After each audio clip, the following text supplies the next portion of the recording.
Hi! In front of me is OPPO A2X, and today I would like to show you how you can change display refresh rate.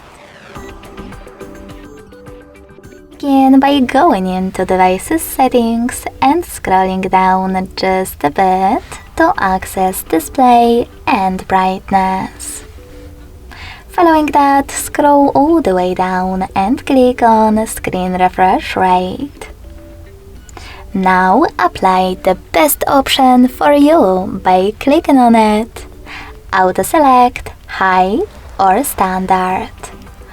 I will go with high, so when I tap and go back, as you can see, screen refresh rate of my OPPO has changed. Thanks so much for watching. If you enjoyed this video, don't forget to leave a like, comment and subscribe. Bye!